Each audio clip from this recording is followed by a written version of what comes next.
The word relentless, what does that mean to you? Relentless means to me, like, if you believe in a dream, if you see a vision, that you just keep going. No matter how many adversities you get hit with, everything from my wrestling career starting at 35 years old, taking off at 40, and then to blow my back out and have 3 spine specialists tell me I'm never going to wrestle again. In less than 3 months, after being told you're done, I was back in the ring.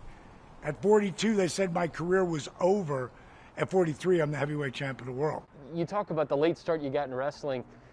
Let's be honest, yoga wasn't even in your vocabulary. You had no idea what yoga was. And I made fun of it. You made fun of it? Yes, I made fun of yoga. At the time, the first 42 years of my life, I'm a guy who wouldn't be caught dead doing yoga. So ignorant. I didn't know, and I didn't want to know. And when I blew my back out, my first wife, Kimberly, who's still one of my best friends and partners in my business, she gave me a series of, VHS tapes. I'm like, no, I'm not doing that. Until she gave me Brian Kess, who's right here in L.A. I consider like Brian Kess the Hulk Hogan of yoga. He's amazing. He's an amazing cat. He's in our new documentary, Relentless, because he saw what I was doing, and he got it. Like I was doing something different. I was taking yoga positions and mixing them with rehabilitation techniques, mixing it with old school calisthenics, done with a slow burn movement. I call it dynamic resistance. Every time you flex or engage a muscle, as you're moving, think of a bodybuilder. Every time you flex or engage a muscle, your heart has to beat faster to get the blood to the muscle.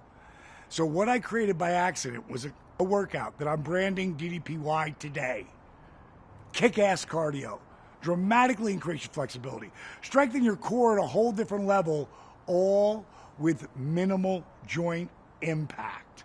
Okay, what I'm going to show you is dynamic resistance. All right. That's the flexing and engaging as you're moving. So what I want you to do first, I just want you to feet hip distance, make sure your feet are pointed forward. Yep. All right. Now slightly bend your knees. All right. Feel the muscles you have to engage. Yep. Now grip your toes in with your sneakers. Grip tight. Forward. Yep. Now straighten your legs. Straighten your legs. I want you to try to pull them together, but don't move them. Just work. No, don't move them. Oh.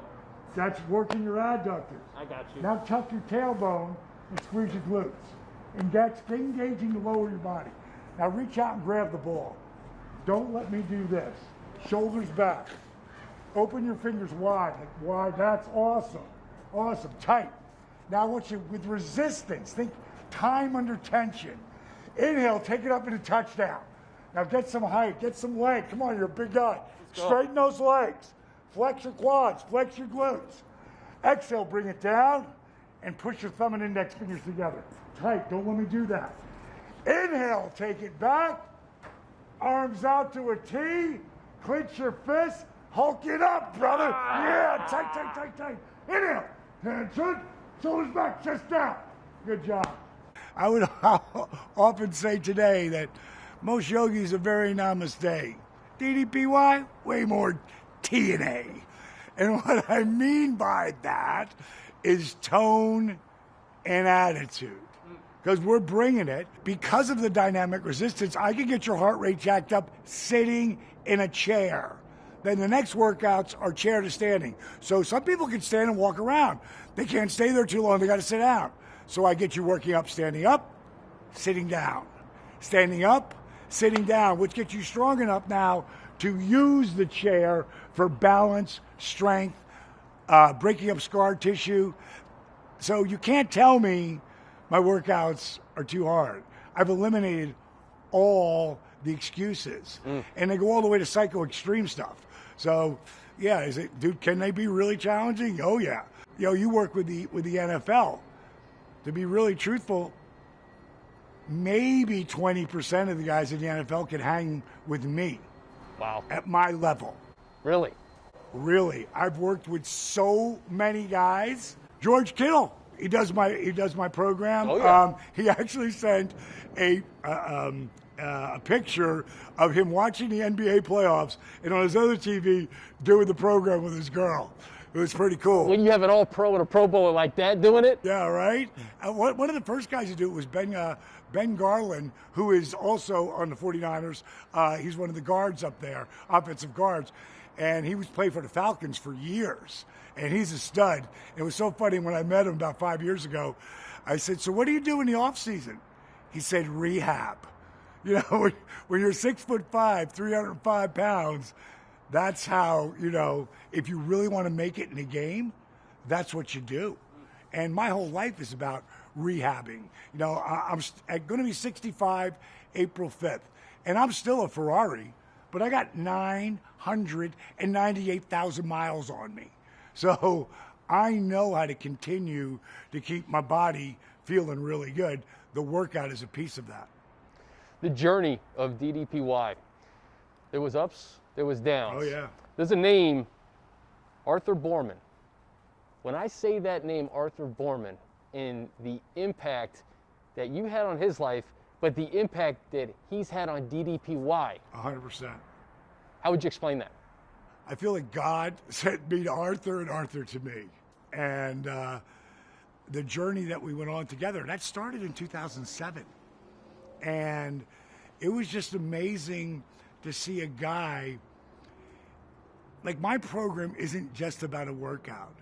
It's about eating real food and getting the knowledge to understand what real food is and to be inspired. Like Arthur, I inspired one guy in the beginning, and he has inspired literally millions and millions of people because of that never give up attitude. You know, it's not about how many times you fall down. It's about how many times you get back up again. And that's kind of the theme with Arthur. How many times he'd fall and hit hard, fall flat on his face, and get back up and keep moving forward. Out to a T, get strong. Attention. Come up in the road, warrior 2. Keep that knee bent. Ready? Ready. Hit. 1, 1, 1, 2. For the last 10 years, I've been telling people, I'm not preparing for 65 because it's going to be here tomorrow. I'm preparing for 75, 85, 95, and believe it or not, 105. Because, you know, what it comes down to is you don't know how long you're going to live. You know, that's whatever happens in life.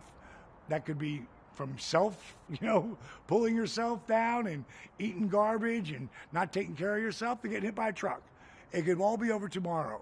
But as long as I'm alive, and I'm going to do something right here, just out of the blue, being able to stand here and talk to you and grab either one of my feet and take it and pull it over my head at 6'4", 224 pounds, and about 45 days from 65 years young, that's core strength at a different level. And I would say so. I plan on being able to do that for the rest of my life. Let's get to Jake the Snake, because that's a friend, right? Sure.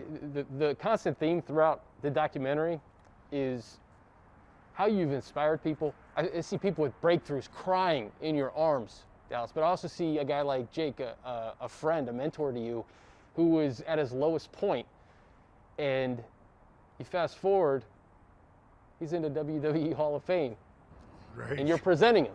On my 58th birthday, I inducted Jake Roberts, 2014 class, Hall of Fame. And when we started this in, I believe it was January of 2012, you would have never believed in a million years that not only Jake Roberts was going to go in, but Razor Ramon, Scott Hall, who also moved in with us, and to help those guys turn their lives around. Like, both those guys are very instrumental in the success of Diamond Dallas Page, the wrestler. And now, because I helped them, they're pivotal again in the success of DDPY. Jake is so happy now. And when I got with him in 2011, he literally was wanting to die. And he would be pissed when he'd hear someone died and it wasn't him. He'd stop dreaming. You know, when you don't have any dreams, that's not a good thing, you know, and he eventually started to get it, and then he fell down a few times along the way, and we filmed it because it was real. Like, our world is a work, meaning it's make-believe. Does it still hurt like hell? Oh, yeah. You can't fake gravity. You know, we're not trying to knock each other out, but we're knocking the hell out of each other. And the wear and tear to your body, because there's no season. I've torn both shoulders out. I've torn both knees out. So when I would go in to do rehab for them, they're only going to go so long with you, and then you're on your own. I learned so much. So for DDPY, when I took the yoga positions that I love and mixed them with the rehabilitation techniques, I was like, wow, this is different. Yes. And then adding in old school calisthenics and beginning, like, I was still trying to hold my strength though, because I couldn't lift weights or anything. When you rupture your L4 and L5, God gave us this amazing vertebrae, and in between are these more amazing discs. They're like shock absorbers. And what it would have been like for my L4 and L5 if you put a jelly donut there and then you did that. Like, no discs. So bone on bone.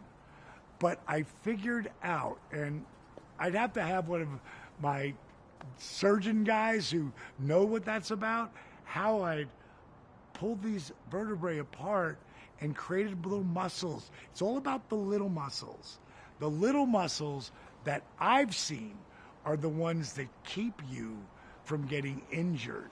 That's why my program is really amazing for preventative maintenance. I have a doctor right now I'm working with, Dr. Dennis.